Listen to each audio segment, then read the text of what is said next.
कि ये नया भारत है जो घर में घुसकर मारता है। भारत के दुश्मनों को उनकी करनी का फल देने के लिए हिंद की सेना ने आतंकियों के घर में घुसकर सर्जिकल स्ट्राइक को अंजाम दिया। लेकिन वो कहते हैं ना, दिल के फफोले जल उठे सीने के दाग से, घर को आग लग गई घर के चिराग से।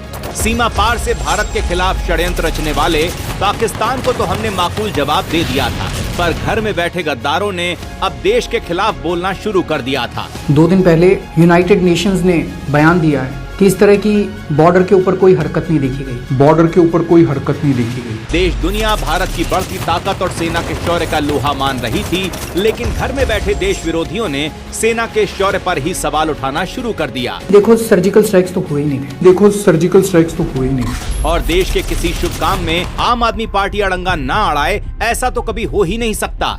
ऐसे में सेना के खिलाफ प्रोपेगेंडा में सबसे पहले मोर्चा संभालने सामने आए दिल्ली के तत्कालीन मुख्यमंत्री केजरीवाल। दिल्ली ही नहीं, देश के किसी भी नागरिक ने कभी सपने में भी नहीं सोचा था कि खुद को कट्टर ईमानदार और सच्चा देशभक्त बताने वाले केजरीवाल एक दिन देश विरोधी ताकतों के साथ खड़े हो जाएंगे। हालात ये हो गए थे कि केजरीवाल जी पाकिस्तान की लाइन पर बात कर रहे थे और पाकिस्तान की मीडिया केजरीवाल जी की बातों को आधार बना रही थी। ये दिल्ली का दुर्भाग्य ही था कि देश को बदनाम करने के लिए दिल्ली का सीएम ही सबसे बड़ी भूमिका निभा रहा था। जिस अरविंद केजरीवाल की बड़ी बड़ी बातों में आकर दिल्ली वालों ने सत्ता की चाबी सौंपी थी, देखते देखते वही केजरीवाल केंद्र सरकार का विरोध करते करते देश हित से जुड़े हर मुद्दे का विरोध करने पर उतारू है।